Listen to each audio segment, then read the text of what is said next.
우리 다 함께 우리 사도신경으로 신앙 고백하심으로 수요 예배 하나님 앞에 올려드리도록 하겠습니다. 나는 전능하신 아버지 하나님 천지의 창조주를 믿습니다.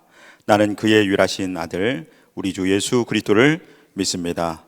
그는 성령으로 잉태되어 동정녀 마리아에게서 나시고 본디오 빌라도에게 고난을 받아 십자가에 못 박혀 죽으시고 장사된 지 사흘 만에 죽은 자 가운데서 다시 살아나셨으며 하늘에 오르시어 전능하신 아버지 하나님 우편에 앉아 계시다가 거기로부터 살아있는 자와 죽은 자를 심판하러 오십니다. 나는 성령을 믿으며 거룩한 공교회와 성도의 교제와 죄를 용서받는 것과 몸의 부활과 영생을 믿습니다. 아멘. 우리 함께 찬송가 384장 나의 갈 길 다가도록 우리 함께 찬송하도록 하겠습니다.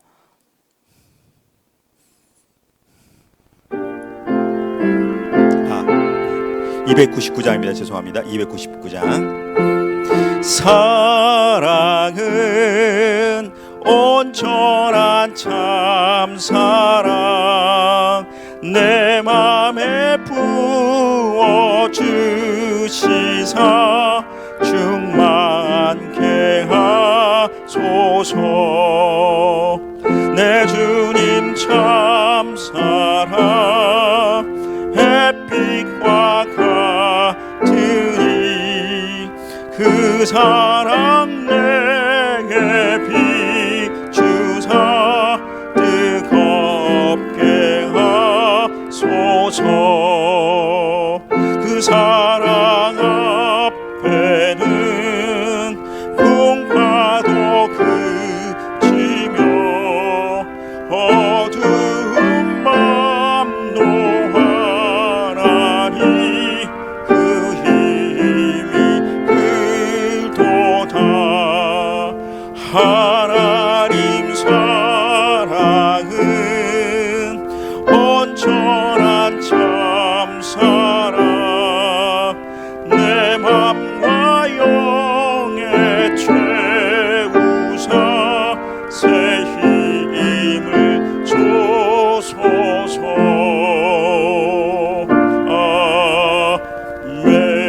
아멘. 기도하겠습니다. 아버지 하나님 감사합니다. 오늘 우리를 사랑하여 주셔서 하나님 예배 자리를 불러주신 것 감사를 드립니다.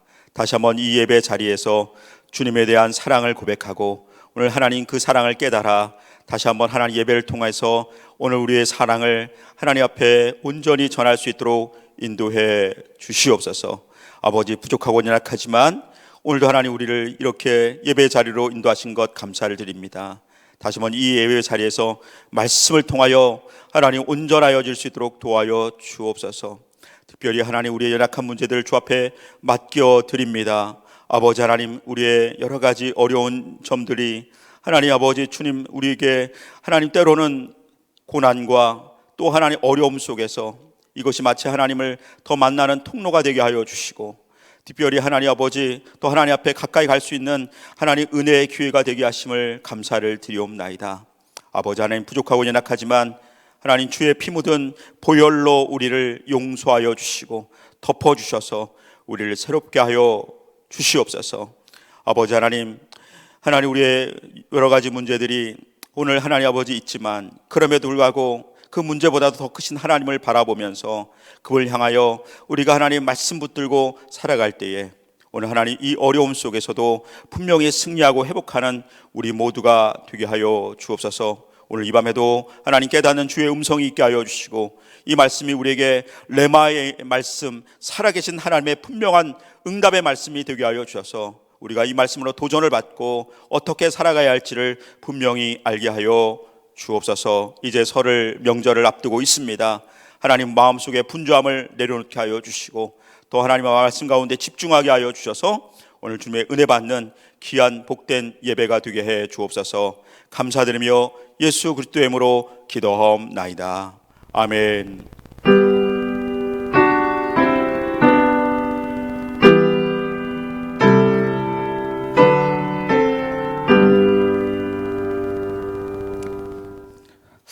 할렐루야. 주의 이름으로 여러분 축복하고 또 사랑합니다. 자, 오늘 이제 우리가 설 명절 전날이죠.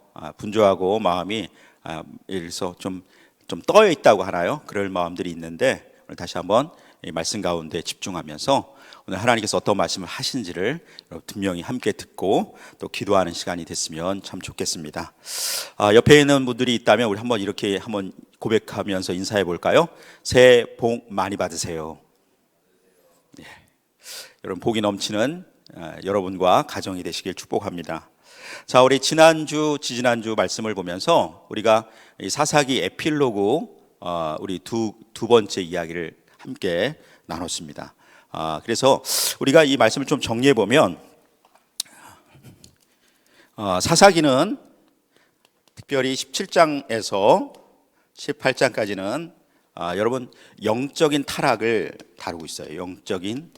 영적 타락을 이스라엘의 영적 타락을 마치 부록처럼 더 할 얘기들을 나누고 있는데 이 이야기는 사실은 전체적인 이 사사기 전체의 모습을 얘기하고 있어요. 대표적인 모습이에요. 부록이라고 하는 것이 아니라 마치 전체의 모습을 표현하고 있는 어떻게 보면 중요한 말씀임을 여러분 다시 한번 우리가 확인했습니다. 그리고 오늘부터 우리가 말씀을 볼 것은 19장에서 21장까지는 바로 도덕적인 타락을 오늘 말씀을 통해서 우리가 함께 살펴볼 것입니다. 자, 중요한 것은 오늘 이 말씀 속에서요, 이 영적 타락과 도덕적 타락이 이 사사기 시대만 일어나는 것이 아니라 오늘 이 사사기를 읽는 지금 우리 시대에도 분명하게 이 영적 타락과 도덕적 타락이 일어난다는 것이죠. 자, 우리가 한번 말씀을 정리해 보면 영적 타락 두 가지가 있었죠. 특별히 마가의 집에 영적 타락이 있었습니다. 이들이 마치 이 레위인을 자신의 가정에 고용해서 자신이 받고 싶어 했던 그 평안과 그리고 평안과 그리고 편리를 다 가지면서 그렇게 살아가는 모습을 보죠. 내가 받고 싶은 복을 원하는 것이죠. 그래서 결국은 이 레위인을 통해서 받고 싶은 복 그리고 받고 싶은 그런 은혜들을 자신이 그것을 받으면서 그것이 마치 자신에게 정말로 중요한 은혜라고 생각을 합니다. 자, 그런데 이것이 왜 영적 타락이냐? 결국 이것은 뭐예요? 하나님을 위한 것이 아니라 모든 예배는 바로 나를 위한 것이라고 얘기했습니다. 여러분, 나를 위한 것이라고요. 자, 그리고 두 번째 우리가 18장에서 지난주에 봤던 것은 바로 단지파를 통해서 여러분 바로 영적의 타락을 보는 것이죠. 레위인이 마가의 집에 있는 것을 보고 그를 마치 돈을 더 주고서 데리고 갑니다. 새로 건설된 곳으로 가서요. 그리고 그곳에 자기들만의 정말 편안과 편함과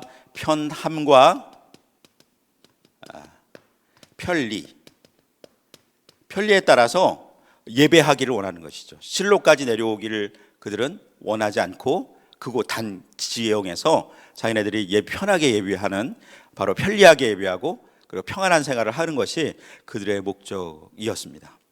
자, 그런데 이 두 가지 이 공통점 뭐냐? 바로 한 레위인을 통해서 이것이 벌어지는 일이라는 것이죠.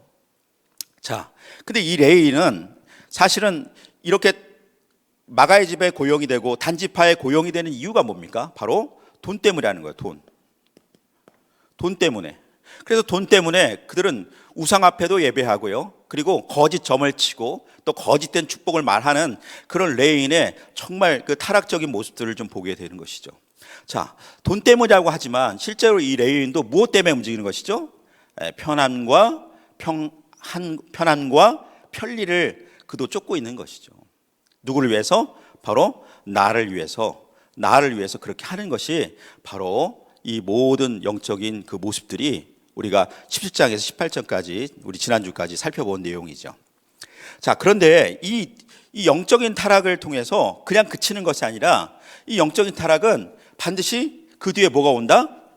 따라오겠습니다. 도덕적 타락. 도덕적 타락이 바로 온다는 거예요. 이건 원리예요. 여러분, 영적 타락으로 끝나는 것이 아니라 영적 타락 뒤에 반드시 도덕적 타락이 온다라는 거예요. 여러분, 그런데 오늘 이 도덕적 타락 역시 누가 주체가 돼요? 이 영적 타락도 주체는 사실은 레위인이잖아요.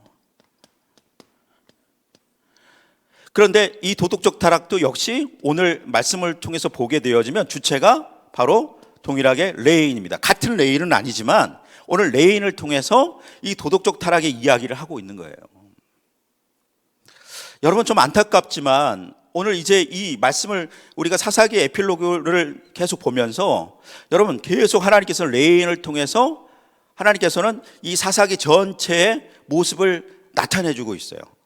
마치 폭로하고 있는 것이죠. 너의 잘못됨, 너의 영적인 타락과 뿐만 아니라 도덕적 타락, 그리고 이 나라가 어떻게, 이스라엘이 어떻게 타락했는지를 다 보게 되어진 거예요. 여러분, 이 레위인의 영적 타락이 여기서 그치는 것이 아니라 레위인의 도덕적 타락으로 이어지고, 그리고 이것이 뭐예요? 이스라엘 전체의 국가적인 타락으로 이어지는 거예요. 이것이 사사기의 원리예요. 사사기에 어떻게 보면 아주 타락의 원리가 이게 바로 원리예요. 자, 그래서 우리는 이 레인이 어떤 사람인가를 우리가 지지난주부터 함께 봤습니다. 자, 오늘 우리가 함께 이제 말씀을 볼 때에도 오늘 나오는 이 레인을 통해서 어떤 타락이 있는지를, 그에게 어떤 타락이 일어나고 있는지를 우리가 한번 구체적으로 한번 좀 살펴볼게요. 오늘 말씀이 사실은 좀 저는 이 말씀을 준비하면서 이 말씀을 설 전날에 해야 되나 이런 고민을 좀 많이 했어요. 왜냐하면 이 말씀은 성경 여러 곳을 봐도 가장 목회자가 좀 하기 거북스러운 말씀, 이게 오늘 말씀이에요.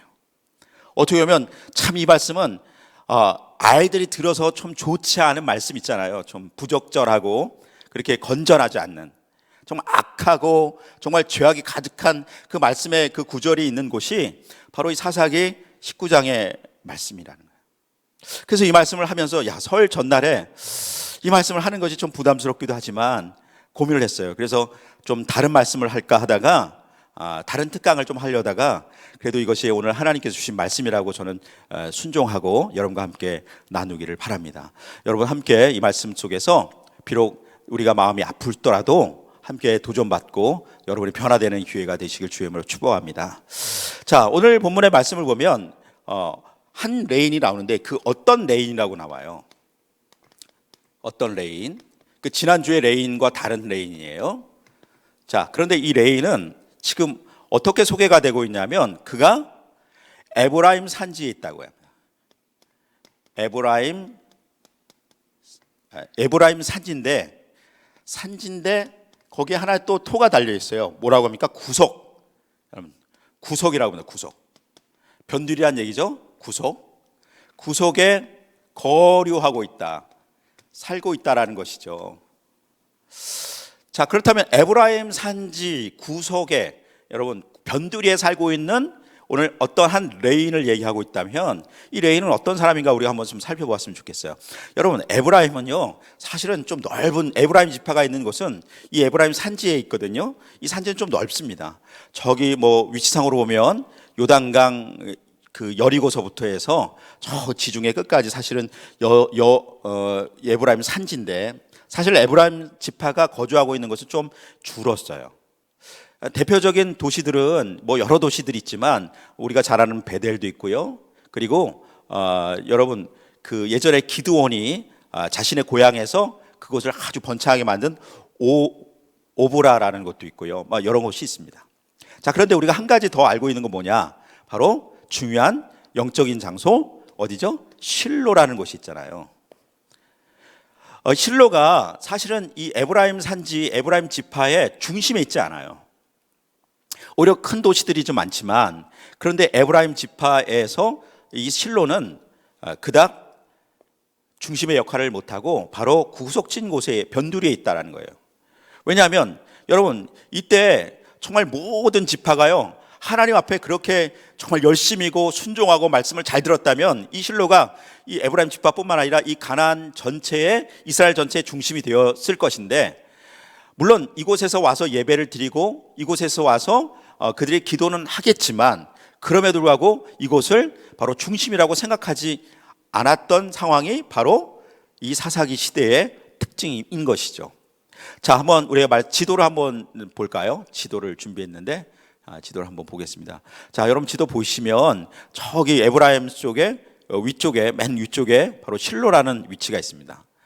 그곳이 바로 마치 에브라임 산지 중에서 구석진 곳, 이것이라고 좀 표현을 하고 있어요. 그래서 어떻게 보면 실로가 좀 중심이 되고 싶은 그런 마음들이 있지만 그렇지 못한 것이 바로 이 시대의 현실이라는 것이죠. 자, 그렇다면 여러분 오늘 이 실로가 왜 오늘 이 구속이라고 표현을 했을까라는 걸 더 구체적으로 우리 말씀을 통해서 알 수가 있는데, 그게 18절에 우리 사사기 19장 18절에 기록하고 있습니다. 한번 말씀을 한번 볼까요? 18절. 함께 읽겠습니다. 그가 그에게 이르되 우리는 유다 베들레헴에서 에브라임 산지 구속으로 가나이다. 자, 여기까지 좀 볼게요. 여기 한 번 더 보겠습니다. 뒤에 나는 그곳 사람으로서 유다 베들레헴에 갔다가 이제 여호와의 집으로 가는 중인데 나를 자기 집으로 영접하는 사람이 없나이다. 자, 여기 보시면 이제 이 레인이 어떤 레인이 이제 유다 베들레헴에 왔다가 다시 어디로 간다고요? 바로 에브라임 산지 위쪽 지도를 한번 다시 보여주겠어요? 네, 지도를 다시 보여주면, 자, 그 유다 베들레헴은 아래쪽 유다 지파 땅이죠. 저 연두색으로 보이는 바로 그 땅이 제일 꼭대기입니다. 자, 거기에 있다가 이제 다시 올라가는 것이죠. 올라가는데 에브라임 지파 땅으로 올라가는데, 자, 거기에 뭐라고 합니까? 올라가면서 자기 이제 어디로 돌아간다고요? 여호와의 집으로 돌아간다라고 표현을 하겠어요. 자, 여호와의 집이라는 건 어디에 있어요? 바로 실로에 있다라는 거예요. 그러니 지금 이 에브라임 산지의 구속 거류하고 있다라는 것은 분명하게 18절에서 말씀하는 것처럼 그가 바로 실로에 거주하고 있던 레인이다라는 것을 우리는 분명하게 알 수 있다는 것이죠. 제가 왜 이 얘기를 자세하게 설명하냐면, 이 레인은 보통 레인은 아니다라는 것이죠. 실로에 거주하고 있는 레인이라면 분명히 제사나 아니면 성소를 관장하는, 이 모든 것들을 관장하는 아주 특별한 그 직책을 맡고 있었을 가능성이 많아요. 그래서 학자들은 이 어떤 레인에 대해서 뭐 이렇게 표현을 합니다. 바로 그가 제사장, 레인 중에 제사장일 것이다 라고 그렇게 표현을 합니다.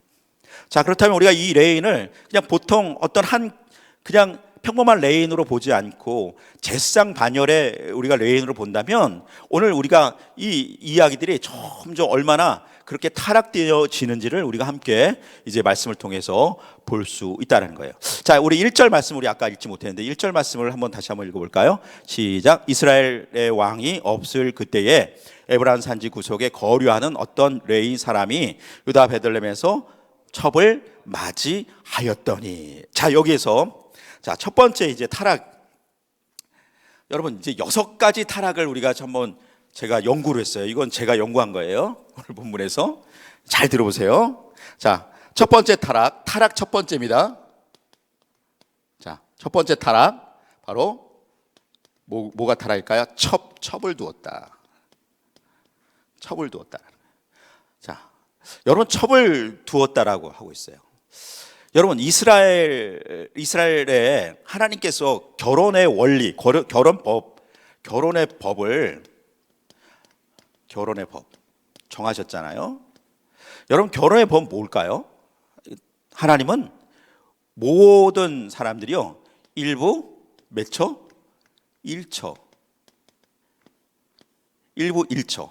한 남자가 한 여자를 만나는 것이 그게 법이에요. 할렐루야. 여러분, 성경에 그냥 한 사람이 여러 사람을 만나고 여러 사람이 첩을 두고 또 여러 사람을 아내를 두는 거, 그게 정상적이지 않은 거예요.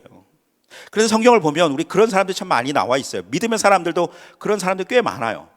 자, 그런데 그것이 정상적이 아니라는 걸 여러분 꼭 기억하셔야 돼요. 이것은 정말 하나님께서 정하신 법은 아니다라는 거예요. 자, 하나님께서 우리가 이 결혼의 법을 원리를 얘기하면서 특별히 우리는 항상 주례에도 많이 얘기하잖아요. 그렇죠? 남자가 누굴 만나요? 여자를 만나고 뭘 이루어요? 몸을 이루고 그리고 한 가정이 되는 거예요. 여러분, 이 원리가 여러분 기억하셔야 돼요. 특별히 우리 젊은이들이 있다면 좀 기억하십시오. 자, 여기 남자의 앞에 뭘 빠졌어요? 한이라는 게 빠진 거예요. 한 명, 한 남자가 뭘 빠졌어요? 한 여자를 만나고, 그러니까 한 남자가 두 여자 만나면 안 되는 거예요. 두 남자가 한 여자 만나도 안 되고요. 그렇죠? 한 여자가 두 남자 만나도 안 되는 거예요. 이건 정말 법이에요. 자, 한 남자가 한 여자를 만나고 뭘 이뤄요? 한 몸을 이루어야 되는 거예요. 두 몸을 이뤄서도 안 돼요. 예. 그러니까 이거 한 몸, 그리고 몇 가정을 이루어야 돼요? 한 가정을 이루어요. 여러분, 둘 가정을 이루면 이건 안 되는 거예요. 정상적인 게 아니라는 거예요. 자, 그렇다면 여기에 여러분 한자가 다 빠져 있다고 생각해 보세요. 한 남자가 한 여자 만나고 한 몸을 이루고 한 가정 이루고, 여러분 이것이 굉장한 축복이고 은혜임을 여러분 기억하십시오. 여러분, 이것이 정상적인 것이고요. 하나님이 말씀하시고 하나님 원하시는 바로 결혼의 원리고 결혼의 법이에요. 자, 그렇다면 오늘 이 레위는요, 어떻게 보면 여러분, 레위는 거룩한 사람이에요. 거룩하게 구별된 사람이에요. 그렇죠? 그러면 하나님 말씀대로 살아야 됩니다. 특별히 제사장 반열이라면 더욱더욱 하나님 말씀을 잘 지키고 하나님의 그 말씀 속에서 그들의 거룩함을 유지하고 살아야 되는 거예요. 자, 그렇다면 오늘 그가 첩을 두었다는 것은 잘못한 거죠. 그렇죠? 이것은 정상적이지 않은 거예요. 하나님이 좋아하시는 것이 아니에요. 그런데 그 당시에 오늘 이제 이 레인이 오늘 이 레인만 첩을 두었냐? 그렇지 않아요. 그 당시에 마치 제가 말씀드리잖아요. 오늘 여기에 나와 있는 사람들은 마치 그 사사기의 대표적인 인물들이라고요. 이 사람만이 아니라 이것이 다 사사기에 그렇게 아주 마치 그렇게 유행이 됐던 시대가 바로 사사기라는 거예요. 여러분, 우리가 이 성경을 말씀을 쭉 보면 얼마나 이것이 그냥 아무렇지도 않게 되어지냐면, 여러분 사무엘상 1장에 보시면 사무엘이 태어나는 그 가정에 보십시오. 엘가나와 한나의 가정에서 아이가 없기 때문에 첩을 두어요. 분인나라는 첩을 두잖아요. 그렇죠? 근데 너무 자연스럽게 두는 거예요. 그런데 보십시오. 엘가나가 어떤 가정입니까? 레인 가정이에요. 그 가정도 역시 오늘 그런 레인 가정인데도 불구하고 아주 그런 모습 속에서 오늘 이렇게 여러분 이런 일들이 벌어진다는 것을 보게 되어지는 것이죠. 자, 오늘 이제 이 첩을 둔다라는 것 자체가 어떻게 보면 바로 보편적인 이 시대의 타락상을 보여주고 있는 것을 우리는 분명히 성경을 통해서 보고 있는 것입니다. 자, 그러면 이제 두 번째 타락이 이제 드디어 이제 나옵니다. 자, 첩을 둔 것은 보편적인 타락이라면 두 번째 타락은 어떤 것이냐? 바로 따라보겠습니다. 음행이 일어나는 거예요. 이게 큰 문제예요. 자, 2절 말씀을 한번 우리가 같이 읽어볼까요? 2절 말씀. 자, 그 첩이 행음하고 남편을 떠나 유다 베들레헴 그의 아버지의 집에 돌아가서 거기서 넉 달 동안을 지내매라고 합니다. 성경 말씀 잠깐만 고정시켜 주세요. 자, 여기 보면 그 첩이 뭘 했다고요? 예. 여기 음행인데 성경에는 행음이라고 나왔죠. 우리 음행 또는 행음 똑같은 말이죠. 행음했다라고요. 자, 행음했다라는데 이 행음은 히브리어로 보면 짜나라고 합니다. 짜나. 히브리어로 짜나라고 합니다. 짜나. 이걸 뭐냐면 간음이에요. 이 간음이 다 그런 건 아니지만 이 자나라는 표현은 어떻게 보면 여성들이 행음을 하는 거, 여성들이 간음을 할 때 이 자나라는 표현을 히브리적인 표현을 써요. 자, 그렇다면 우리가 이 본문을 보면 이 행음은 오늘 이 누가요? 바로 첩이 행음했다라고 간음했다라는 것을 우리는 알 수 있잖아요. 그렇죠? 여성이 간음했다. 그렇죠? 본문 그대로 보면 그 첩이 행음을 하고 그러니까 간음을 했다라는 것을 알 수 있는데 사실 이 본문을 원문으로 보면요. 이 내용이 확 달라져요.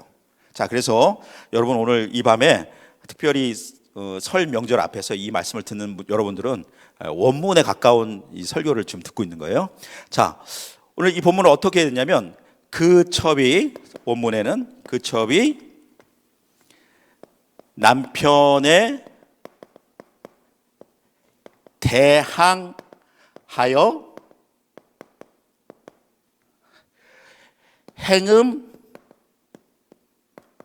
행음하고 남편을 떠나. 예. 이렇게 돼 있어요. 원문 히브리어 원문에는요. 내용이 이렇게 돼 있어요. 그 첩이 자, 여기까지는 똑같죠? 근데 뭐가 틀려요? 여기에 보면 자, 남편에 대항하여라는 부분이 있어요. 자, 남편에 대항하여 행음하고 남편을 떠나. 그런데 여기 한 가지 더 추가되는 것은 우리 성경의 번역에 오면 이게 헬라어 성경으로 번역된 마치 히브리어로 헬라어로 번역된 70인 역이라는 그 성경에는 여기에 하나가 더 추가됩니다. 뭐가 추가되냐면 화가 나서 남편을 떠나. 이게 이제 만약에 예를 들어서 우리 히브리 원문을 보면서 하고 70년까지 다 들어간다면 이 원문을 전체를 보면 자, 그 첩이 남편에 대항하여 행음하고 화가 나서 남편을 떠나. 이게 이제 이 본문의 사실 어떻게 보면 진짜 내용인데 보십시오. 자, 남편에 대항했다라고 하면 지금 남편이 어떤 일들을 좀 먼저 저지른 거예요. 그러니까 남편이 누구예요? 레인이잖아요. 이 제사장 반열에 있는 레인이 먼저 뭘 했다라는 거예요? 그렇죠. 그도 행음을 한 거예요. 그가 행음을 했기에, 먼저 일을 저질렀기에, 그래도 자기도 행음을 하고 화가 나서, 그래도 화가 안 풀려서 남편을 떠나 어디로 갔다라는 거예요? 자기 친정인 유다 베들레헴으로 갔다는 거죠. 이 여인은요, 유다 지파의 베들레헴 사람이에요. 그러니 유다 지파 사람이니까 사실은 그냥 이름도 없는 사람은 아니잖아요. 여러분, 이 이야기를 쭉 보면서 참 우리는 이게 말도 안 되는 일들이 벌어지는 거 있어요. 보십시오. 남편이 먼저 행음을 하고, 그리고 거기에 대해서 여자가 이제 행음을 하고 화가 나서 떠났다라고 하는 건 뭡니까? 이건 소위 말해서 무슨 바람이다? 맞바람. 예, 맞바람이에요. 화가 나서 맞바람을 한 거예요. 예. 아마 여러분들은 굉장히 성결해서 영적인 분들이라 이 맞바람은 잘 모르지만, 특별히 그 드라마, 옛날에 드라마 유명했잖아요. 이혼 전문 드라마 사랑과 전쟁. 여기 보면 이 얘기가 단골 소재로 됩니다. 예, 맞바람의 얘기가 너무 많이 나와요. 그러니 이 모습 속에서 화가 나니까, 그것도 화가 안 풀리고, 그러니까 남편을 떠나서 유다 베들레헴을 가요. 이 모습이 바로 두 번째 타락의 모습인 거예요. 여러분, 이거 보십시오. 정말 말도 안 되는 이야기가 일어나요. 왜? 레인이 오늘 행음을 했다라는 거예요. 행음을 했다는, 첩을 두는 것도 잘못되지만 정상적인 것이 아닌데, 거기에다가 먼저 행음을 하고 또 그의 아내도 행음을 하는 거예요. 물론 두 번째 아내지만. 여러분, 이것을 보면서 참 저는 이런 어떻게 막 진짜 콩가루 집안이 다 있나? 물에 타면 배지벨이고. 여러분, 이런 어떻게 말도 안 되는 일들이 여기 안에서 벌어지고 있어요. 자, 그런데 이들이 어떻게 처음에는, 여러분, 왜 어떻게 만났을까? 저는 이걸 자꾸 궁금해요. 여러분, 이들이 어떻게 만났을까? 어떻게 만났을까요? 사실은 여러분, 지금 실로하고, 에브라임 지파에 있는 실로하고, 자, 유다 지역에 있는 베들레헴하고는 거리가 얼마나 되냐면, 여러분, 제가 재봤어요. 42km. 거리가 42km가 돼요. 42km. 그러니까 여러분, 꽤 먼 거리잖아요. 지파도 다르고, 그렇죠? 사실은 이 레인이 우리 지난주에도 말씀드렸지만, 그들은 딱 성읍에, 거기는 사실 떠나면 안 돼요. 이동이 자유롭지 않거든요. 그곳에서 할 일도 많고. 왜? 다른 데를 떠나면 그들은 부정해질 수 있기 때문에 오히려 그들 성읍 속에서 그렇게 살았어요. 그런데 이 레이는요, 이 제상반야 레이어는 자유로운 거예요. 자유롭고 싶은 거죠. 그리고 마음대로 돌아다니면서 저기 남쪽엔 유다 지파, 마치 베들레헴의 42km가 되는 거리를요, 그냥 이렇게 다니면서 누구를 만났어요? 오늘 이 첩을 만났어요. 여러분, 대단한 것 같아요. 제가 볼 때는. 어떻게 이 첩을 요즘엔처럼 무슨 채팅톡 같은 걸 만나가지고 이렇게 만나는 것도 아니고, 어떻게 과연 이 실로에 거주하는 이 레인이 이 첩을 만났을까? 저는 정말 신기해요. 정말 이해가 안 되지만 오늘 성경에 있으니까 그것을 우리는 보는 거죠. 자, 그런데 여러분, 이 40km나 되는 거리를 지금처럼 자동차가 있거나 다른 여러 가지 있다면 한 2시간 거리면 가죠. 그런데 여러분, 42km를요 어떻게 해요? 그 당시에는 보행하고 그래요. 오늘 성경에 나귀를 탔다는데, 나귀도 그렇게 빠르지도 않아요. 짐을 보통 싣는 거지, 짐을 싣고 본인이 끄는 거지. 여러분, 이것을 40km 걸어서 이 첩을 만나는 것이 보통 일은 아닌 거예요. 42km 정도만 여러분 기억이 안 나시지만, 지금 서울에서 수원까지 가는 길에 딱 42km 됩니다. 자, 그렇다면 가면 끝나는 건가요? 돌아와야 되잖아요. 그럼 합치면 뭐예요? 82km. 여러분, 가까운 거리가 아니에요. 그럼 저 보면 이 레인이 얼마나 열정이 많았다. 이 첩을 정말 사랑했나? 이런 마음을 들지만, 사실 우리가 성경을 쭉 읽다 보면요, 이 레인은요, 이 첩을 그렇게 사랑한 것 같지도 않아요. 자, 그런데 그러면 왜 이렇게 80km, 왕복 80km까지 첩을 만나러 다녔냐? 바로 뭐 때문에? 육적인 사랑 때문에. 그런 육적인 관계가 하고 싶었던 거예요. 이걸 우리가 보면서 깜짝 놀라는 거예요. 이 레인, 제사장 반열의 이 레인이 얼마나 성적으로 타락하고 음란하고, 그런 모습 속에서 마치 이 첩, 그 먼 거리에 있는, 얼마나 왔다 갔다 힘들어요. 그럼에도 불구하고 그게 좋아서 그 즐거움이 있어서 그를 만나러 가는 그 모습이 있는 거예요. 여러분, 실로에도 가정이 있는 거예요. 그리고 유다 베들레헴에도 가정이 있는 거예요. 두 집 살림을 하고 있는 거예요. 이게 말이나 됩니까? 오늘 이 일들이 벌어지고 있다는 거예요. 근데 거기에도 이 첩에게 만족하지 못하고 또 뭐예요? 이 첩이 있는데도 불구하고 또 다시 행음하고 간음하는 것이 바로 이 레인의 모습이라는 거예요. 여러분, 우리가 여기에 분노하지 않을 수 없습니다. 여러분, 분노하기보다도 아마 오늘 이 본문의 말씀을 처음 접하시는 분들은 충격의 도가니에 빠지지 않을까 싶어요. 특별히 함께 우리 어린아이들이 예배를 드리고 있다면 여러분, 좀 아이들을 조금 이렇게 진정시켜주면 좋을 것 같아요. 자, 그런 어떤 모습이 있어요. 자, 그리고 나서 이제 이 첩이요, 결국은 화가 나서 유다 베들레헴으로 떠나가 버려요. 그리고 며칠 동안 있었다? 성경은 4개월이 그러니까 4달 있었다. 4개월이 있었다라는 거예요. 4개월. 여러분, 4개월이 지났는데 남편이 찾지 않습니다. 왜요? 죄를 졌잖아요. 자기가 먼저 잘못했잖아요. 그렇죠? 예. 그러니 아내도 맞바람을 핀 거 뭐라고 할 수가 없는 거예요. 자기도 잘못을 했으니까. 그러니까 자기도 잘못했고 아내도 잘못했고 뭐 그러다 보니까 서먹서먹해지고 이 4달간이 그냥 지나가 버린 거예요. 자, 그리고 4달이 딱 되었어요. 4달이 되었어요. 자, 4달이 되었습니다. 여기에 이제 우리가 세 번째 이제 타락상을 이제 함께 보게 되어질 것입니다. 자, 여기 이제 4달이 딱 되었어요. 자, 오늘 말씀을 보면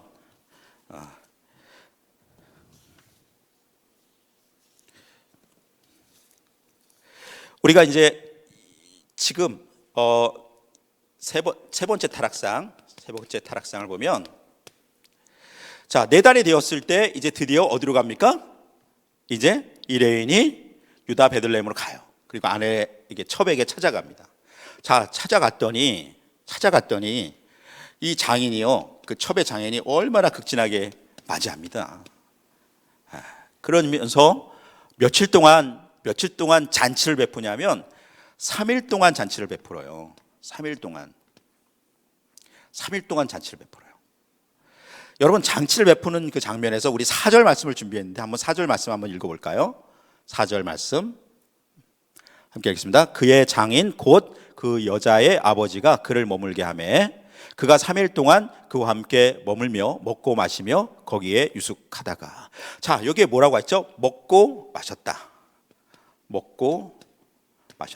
여러분, 마셨다라는 거 있잖아요. 뭘 마셨을까요?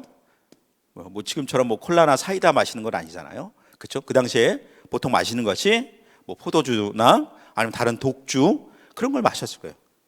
여러분, 레인이 이렇게 포도주나 독주를, 다른 어떤 술을 함부로 마시면 됩니까? 레인도 구별된 사람이에요. 거룩하게 그렇게 살아야 될 그 사람인데 오늘 이곳에서 3일 동안 먹고 마셨다라는 거예요. 즐겼다라는 거예요. 마치 이 모습을 보면 세속에 들어간 거예요. 세속. 여러분, 이는 레인입니다, 분명히. 근데 지금 거룩을 떨쳐버리고 세속에 지금 빠져 있어요.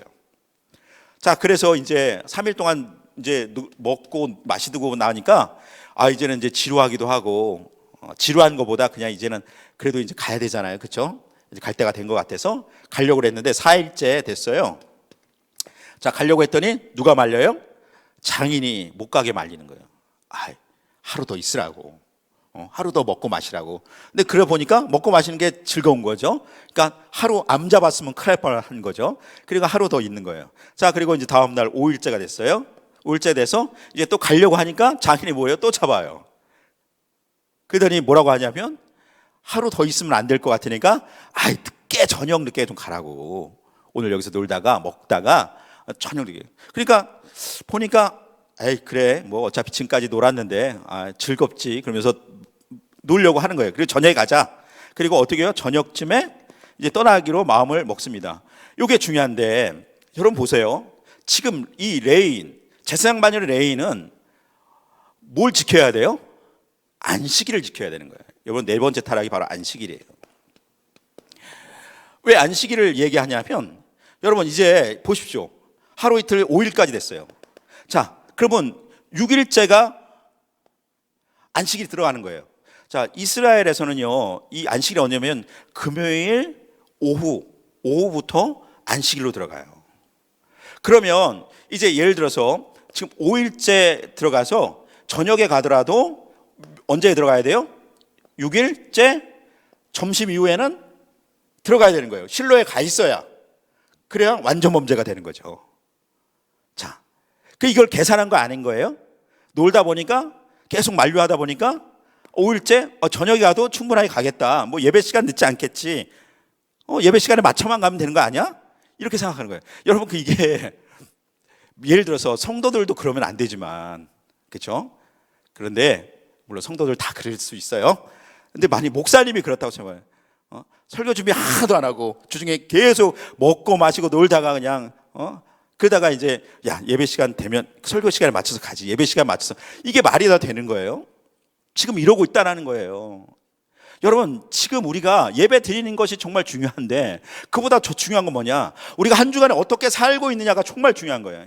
이 한 주간의 삶이 마치 안식일을 거룩하게 더 하는 거거든요. 그렇죠? 그런데 오늘 이제 이 안식일 준비는 하나도 안 하는 것이죠. 자신을 스스로 거룩하게 하거나 마치 예배를 준비하거나 뭐 이런 것들 전혀 없이 마치 새 속에 그냥 찌들어서 먹고 마시다가 그냥 그렇게 했다가 그날 시간만 돼서 가면 되지. 마치 술도 안 깨어서 그냥 예배 드리고 막 이런 모습이 뭡니까? 형식적인 거예요. 형식적인 거. 세속적인 뿐만 아니라 형식주의가 오늘 이 레위인 가운데 가득 차 있다라는 거예요. 여러분, 이것이 바로 이 사사시대의 종교 지도자일 뿐만 아니라 마치 이것을 아는 유다 지파의 장인이 왜 모르겠어요? 레위인이면 분명히 가야죠. 그런데 그 시간을 지키기만 하면 된다라고 하는 마치 형식적인 것들이 여기에 다 있는 거예요. 세속적이고 형식적인 것들이 유다 지파뿐만 아니라 모든 지파의 이 레위인까지 이것들이 있었다라는 것을 우리는 보게 되어지는 것이죠. 여러분, 오늘날 우리의 모습 어떨까요? 우리도 그렇지 않아요? 한 주간에 여러분 예배 정말 드리기 위해서 일주일에 한 번 그 예배를 드리기 위해서 여러분 한 주간의 삶을 여러분 그렇게 말씀을 준비하고 또 거룩하고 그렇게 살아가십니까? 그러지 못한 성도들이 너무 많아요. 주일이면 뭐 성경책 먼지 쌓인 거 털고 오시는 분이 있는데 요즘에는 또 성경책도 안 갖고 다니잖아요.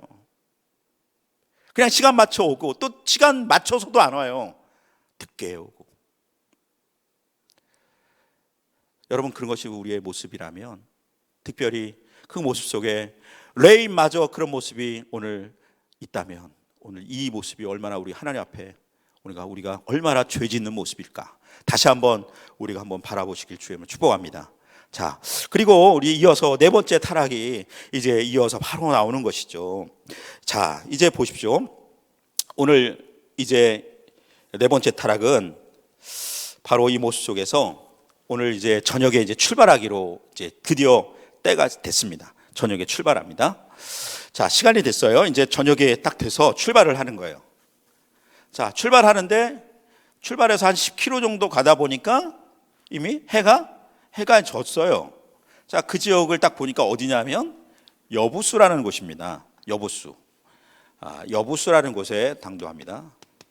자, 여부수라는 곳에 당도예요. 자, 여부수는 어떤 곳이냐면 지금의 예루살렘이 있던 거예요. 예루살렘 지역이 여부수예요. 자, 그러나 지금 예루살렘이 아직은 이방 족속손에 들어와 있는 거예요. 가나안 족속인 여부수 족속손에 지금 들어와 있는 지경에 있는 것이죠. 자, 그런데 여기에 있다 보니까 이제 이 레인과 첩이 같이 저녁에 출발했는데 나귀에 태우고 가면서 무슨 생각이 들었냐면 이 여보수에서 만약에 이렇게 오늘 유숙하게 되면 왠지 안심이 안 될 것 같아요. 불안해요. 혹시 어떻게 될까 봐 자신이 좀 불안해지는 거예요. 안심이 안 되는 거예요. 왜요? 이들은 이방 족속이기 때문에, 이방 족속 지역이기 때문에 안심이 안 되는 거예요. 그래서 좀 더 갑니다. 좀 더 가요. 좀 더 한참 가서 어디냐면 베냐민 지파에 있는 이스라엘 족속이 사는 지파에 있는 기브아라는 곳에 가죠. 기브아라는 곳에 가서 거기에서 유숙하기로 결정을 합니다. 자, 한번 지도를 아까 지도 다시 한번 볼 수 있을까요? 자, 지도를 보면요. 저기 보면 베냐민 지파가 있어요. 그리고 저기 보면 기브아가 있죠. 처음에 보면 그 유다 지금 유다 지파의 그 경계선 쪽에 위에 올라가면 예루살렘이 여부스고요. 그리고 이제 아예 베냐민 땅으로 가면 기브아라는 곳이 있어요. 그곳에 이제 머물게 되어집니다. 자, 그러면서 이 기브아에서 유숙할 곳을 찾는데 유숙할 곳을 내어주지 않는 거예요. 사람들이 마치 외지에서 왔다고 해서 그들이 그냥 마치 그냥 인색한 것이죠. 집을 내어주지 않아요. 자, 그러다 보니까 결국은 있을 곳이 없는 거예요. 그런데 한 곳을 찾게 돼요. 자, 그것이 어디냐면 한 노인이 있는 집입니다. 한 노인이 있는 집에 들어가겠어요. 그리고 나서 노인에게 이렇게 사정을 얘기하니까 그 노인이 그러면 들어와서 유숙하라고 얘기합니다. 그리고 여기에 유숙하라고. 자, 그러니까 이제 뭐예요? 안심이 돼야 안 돼요? 안심이 되죠. 그러니까 얼마나 안심이 되겠어요. 이제 여보수 족속에 거기서 유숙하지 않았다라는 거 얼마나 잘 된 거예요. 그리고 이제는 이제 두 다리 펴고 자야 되겠다. 그리고 내일 빨리 이제 가야지만 우리 이제 예배 시간에 딱 맞춰서 가잖아요. 그렇죠? 저 그런 마음을 딱 이제 치려고 하는데 그때 갑자기 문이 두드리는 소리가 나는 거예요. 자, 누가 찾아와요? 불량매들이 찾아오는 거예요.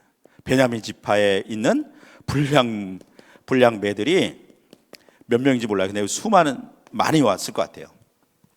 자, 찾아와 가지고 문을 막 두드리는 거예요. 그리고 뭐라고 밖에서 오늘 여기에 나귀를 타고 들어온 그 사람을 내어달라는 거예요. 끌어내라라는 거예요. 누구에게? 이 노인에게 이야기하는 거죠. 그리고 뭐 하겠다라는 거예요? 그와 오늘 관계하겠다 라고 그를 내어달라고 하는 것이죠. 여러분, 이 관계라는 건 뭘까요? 오늘 나귀에 탄 사람 누굴 얘기하는 거예요? 바로 레인을 얘기하는 거예요. 레인.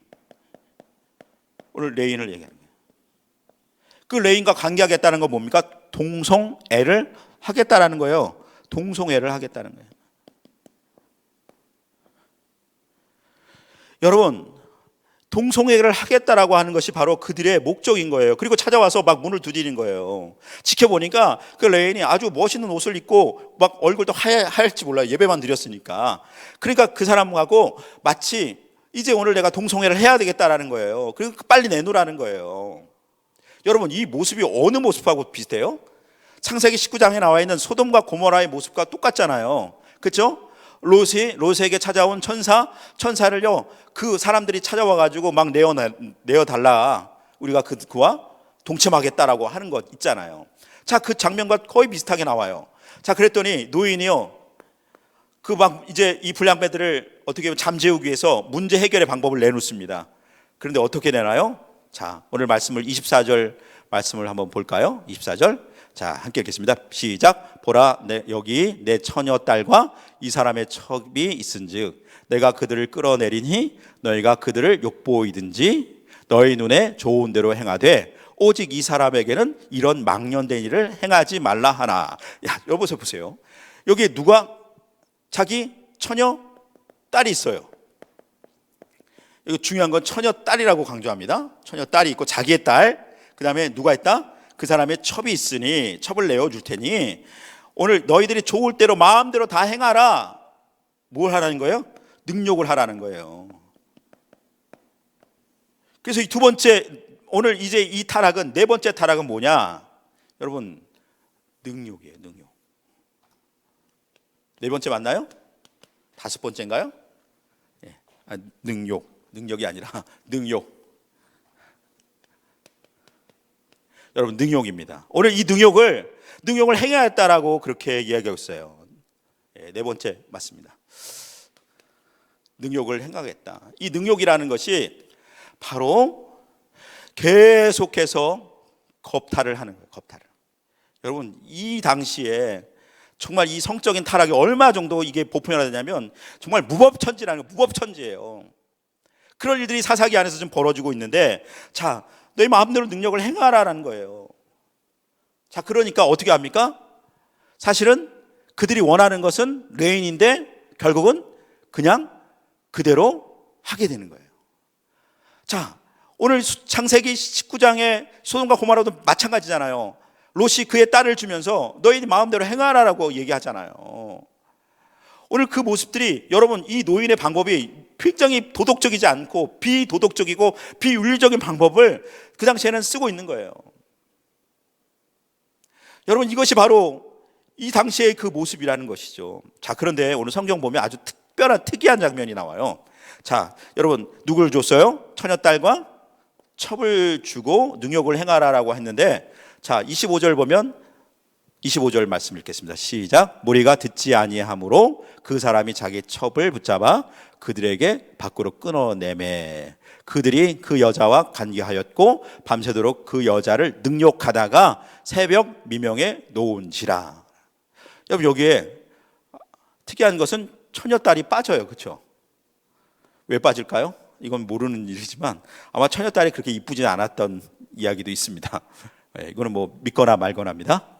그런데 여러분, 처녀딸은 여기에 빠지고 이 첩만을 데리고, 첩이 그래도 아름다웠을 거예요. 그렇죠? 데려가서 언제까지? 밤새도록. 정말 이거 정말 말도 안 되는 일을 지금 벌어지고 있는 거예요. 능욕을 하다가요, 새벽 미명에 돼서 놓아준 거예요. 여러분, 일들이 벌어지고 있는 거예요. 마치 이 일들을 너희 마음대로 좋을 대로 행하라고 하는 그들의 인식이나, 오늘 이 불량배들은 이 무법천지의 이 시대에 이렇게 그들의 마음대로 정말 마음속에 정말 이제 그 자기가 밤새도록 정말 지칠 때까지 이 능력을 행하는 그들이나, 오늘 이 사사기의 이 엄청난 이 죄악들이 오늘 이곳에 있었다는 거예요. 여러분, 그리고 다섯 번째 타락상이 우리 성경을 통해서 이루어집니다. 여러분, 그리고 어떻게 합니까? 이제 이 새벽 미명에요, 이 여인이요 와요. 어디로 와요? 이 집으로 오는 거예요. 집으로 오는데 여러분 보십시오. 그가 문을 두드려요. 이 여자가 지친 몸으로 정말 거의 죽을 몸을 다 이끌고 힘을 다해서 돌아와서 그 문을 두드린 거예요. 두드려요. 그런데 문을 열어줘요, 안 열어줘요? 문을 안 열어줘요. 문이 잠겨 있어요. 문을 열어주지 않아요. 이 여자는 얼마나 마음속으로 막 정말 있는 힘을 다해서 목소리를 내어서 외쳤을 거예요. 문 열어달라고. 물론 성경에 그 기록은 없어요. 그러나 문을 두드렸다는 장면이 있어요. 문을 애타게. 그런데 그 안에 이 노인과 그의 가족과 그 레인은 있었지만 거기서 문을 곱게 잠고 비록 목소리를 듣고 문 두드리는 소리를 들어도 열어주지 않는 거예요. 왜 그럴까요?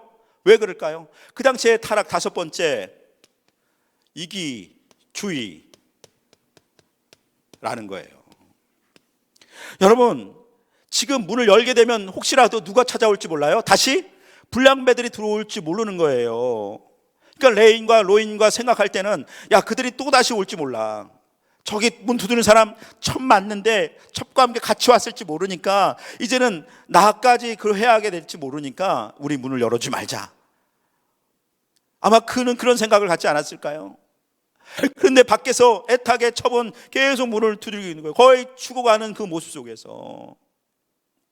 여러분, 왜 열어주지 않습니까? 나만 살겠다고요. 나만 살겠다고. 나만 안전하면 돼.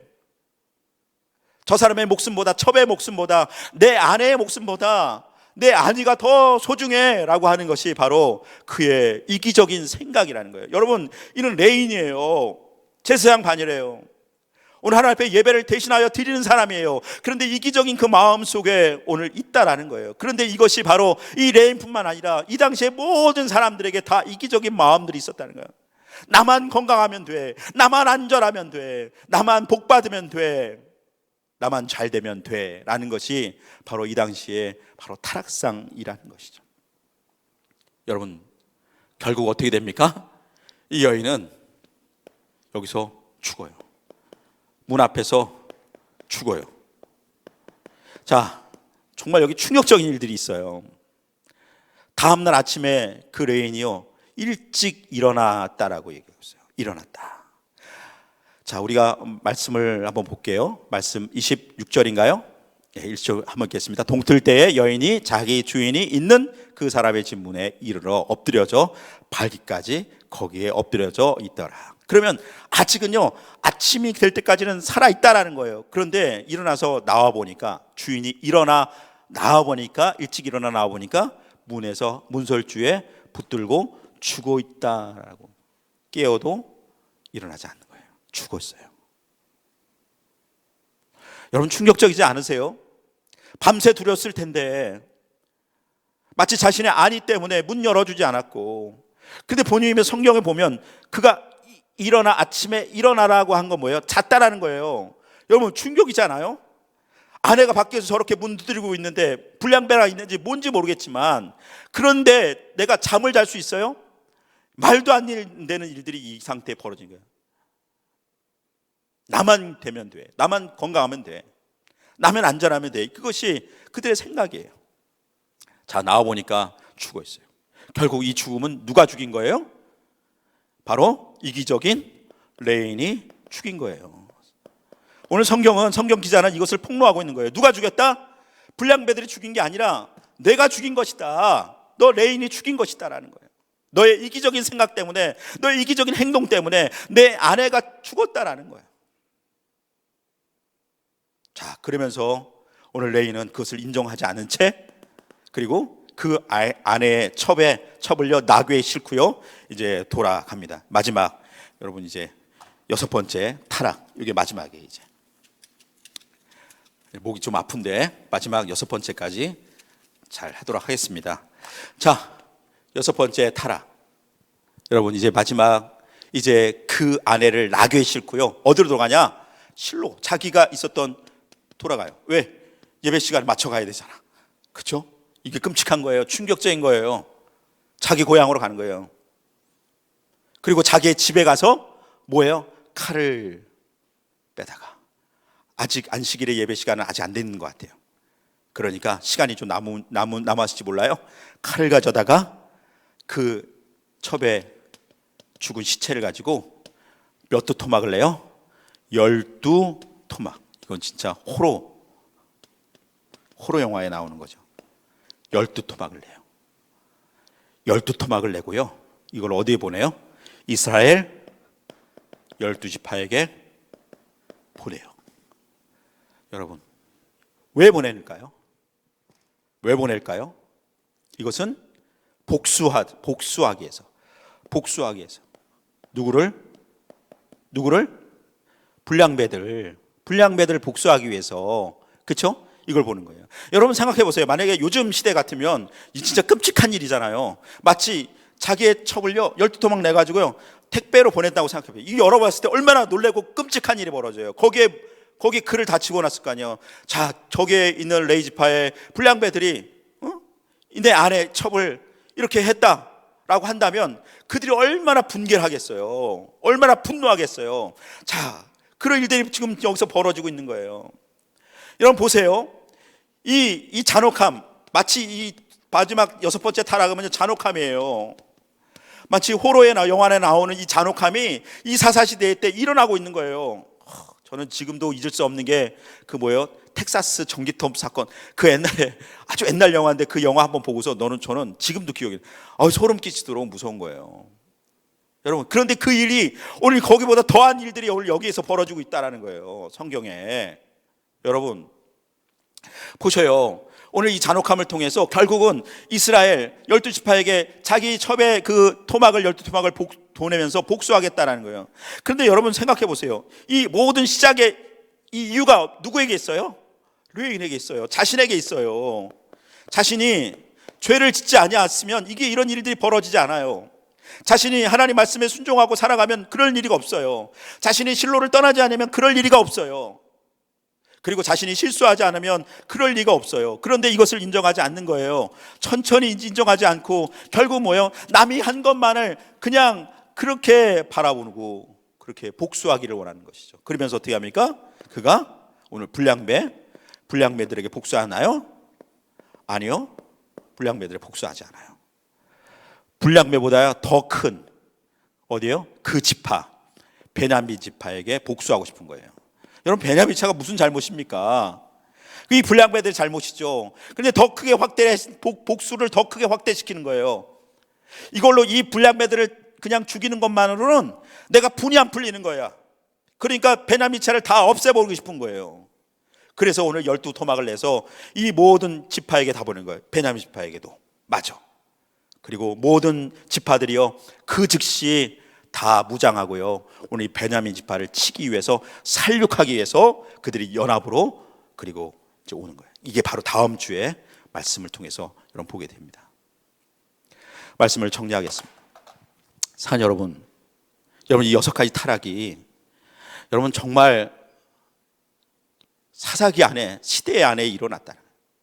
다른 것도 아니에요. 우리 성경의 안에 이 기록들이 일어났다는 것은 우리에게서 정말 엄청난 비극이에요. 비극이에요. 여러분, 오늘 말씀을 정리하겠습니다. 이 모습이 당시 종교 지도자들, 오늘 그 모습이 아닙니까? 제사장 반열이라고 하는 레인도 이렇게 타락했는데, 하나님 여러 가지 일을 맡고 있는 그 레인들, 그 수많은 레인들은 얼마나 타락했을까요? 얼마나 범죄했을까요? 얼마나 이기적이고, 얼마나 잔혹하고, 얼마나 자기 중심적이고, 그리고 얼마나 안식일을 대충 형식적으로 지내며, 얼마나 행음하고 간음하고 타락하고 돈을 즐겨하며, 그런 모습이 오늘 그 당시에 레인들의 모습 아닐까요? 여러분, 오늘 저는 이 말씀을 묵상하면서 너무 마음이 아팠어요. 오늘 우리 기독교가요, 너무 많은 욕을 먹고 있잖아요. 더 이상 더 욕을 먹을 욕도 없어요. 대한민국에 있는 욕은 다 먹은 것 같아요. 아니, 대한민국뿐만 아니라 전 세계에 있는 욕을 다 갖다가 붙여도 오늘 그렇게 욕을 다 많이 먹은 것 같아요. 여러분, 요즘 세상이요, 이제 욕하다가 지쳐가지고 교회를 걱정해요. 목회자들도 걱정해줘요. 기독교인들을 걱정해주는 시대가 바로 오늘 지금 이 시대예요. 정말 어떻게 할까요? 어떻게 될까요? 여러분, 기독교는 잘해도 욕을 먹는 종교예요. 그런데 지금은 잘해서 욕을 먹는 것이 아니라, 복음 전하다 욕 먹는 거 아니라, 오늘 우리는 그냥 못할 짓 하고 잘못해서, 그리고 오늘 우리는 욕을 스스로 먹고 있는 거예요. 하나님이 우리를 어떻게 보실까요?